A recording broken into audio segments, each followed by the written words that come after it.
Mushroom chilli spicy chilli gravy. അല്പം എരിവുള്ള കറിയാണ്.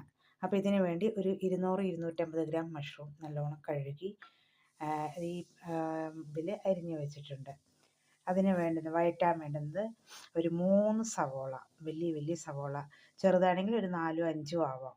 പിന്നെ ഒരു വലിയ പച്ചമുളക്, പിന്നെ ഇഞ്ചി വെളുത്തുള്ളി, പിന്നെ കറിവേപ്പില, 2 തക്കാളി, ചെറുതായതുകൊണ്ട് 2 തക്കാളി, കൊത്തമല്ലിത്തഴ, പിന്നെ ഇതിന് ഒരു 1.5-1.25 ടീസ്പൂൺ മുളക് പൊടി, അതായത്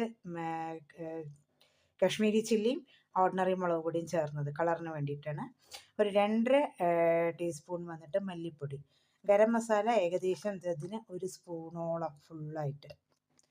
പിന്നെ കാഷ്യൂ ഇതിൻ്റെ കൂടെ വറക്കേണ്ടതാണ്. വഴറ്റുമ്പോൾ ഇതെല്ലാം കൂടെ വഴറ്റി നല്ലോണം എണ്ണയിൽ വഴറ്റിയിട്ട് അരച്ചിട്ടാണ് നമ്മൾ ഇതിൽ വഴറ്റിയെടുത്തതിൽ തന്നെ ഈ മഷ്റൂമും ഫ്രൈ ചെയ്തിട്ട് ഈ അരച്ച ഗ്രേവി ഇട്ട് വഴറ്റി നമ്മൾ ഇതാക്കി എടുക്കുന്നതാണ്. അപ്പോൾ ഈ വഴറ്റുന്ന സമയത്താണ് ചില്ലിയല്ലേ, അപ്പോൾ ചില്ലി സോസ്, ഹാപ്പിയുടെ ചില്ലി സോസ് 1 മൂടി, പിന്നെ അതിന് അല്പം സ്വീറ്റ്നെസ് കിട്ടാൻ വേണ്ടിയിട്ട് ടൊമാറ്റോ സോസ് 1 മൂടി. പിന്നെ ഇതെല്ലാം കഴിഞ്ഞ് ഇതിൻ്റെ ഫൈനൽ സ്റ്റേജിൽ ക്യാരറ്റും ക്യാപ്സിക്കും ടൊമാറ്റോയും നല്ല സ്ലൈസായിട്ട് അരിഞ്ഞിട്ട് നെയ്യിൽ അല്പം ഷുഗറും അല്പം ഉപ്പും ചേർത്ത് നല്ലോണമില്ല ഒന്ന് ഫ്രൈ ചെയ്ത് ഗാർണിഷിങ്ങിനുള്ളതാണ്. ഇതാണ് ഇന്നത്തെ സ്പെഷ്യൽ. അതിൻ്റെ കൂടെ ബാക്കി പോരാത്ത ഉപ്പ് നമുക്ക് നോക്കിയിട്ട് ചേർക്കാവുന്നതാണ്. അപ്പോൾ ഇതെല്ലാം വഴറ്റി എടുത്തിട്ട് ഇനി സ്റ്റെപ്പ് ബൈ സ്റ്റെപ്പായിട്ട് ഇത് കഴിഞ്ഞതും അപ്പോൾ വഴൻ്റെ ഈ പരുവത്തിലെത്തുമ്പോൾ ബാക്കിയുള്ള ഐറ്റംസും നമുക്ക് ചേർക്കാവുന്നതാണ്. കൊത്തമല്ലിത്തഴ ഒഴിച്ച് ബാക്കിയെല്ലാം നമുക്ക് ചേർക്കാം. തക്കാളി, കറിവേപ്പില, ഇഞ്ചി, വെളുത്തുള്ളി.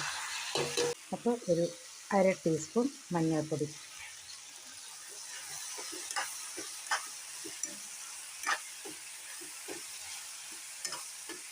അതിൻ്റെ കളറ് കണ്ടില്ലേ, മഞ്ഞൾപ്പൊടി ഇട്ടപ്പോൾ എന്തൊരു ഭംഗിയാണല്ലോ കാണാൻ.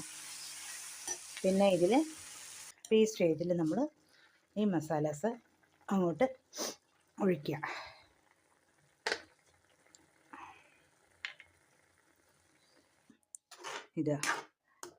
നമ്മൾ മസാലാസ് ഇട്ടിട്ട് നന്നായിട്ടൊന്ന് ഇളക്കുന്നുണ്ട്. ഞാൻ ഉപ്പ് നോക്കി ചില്ലി സോസും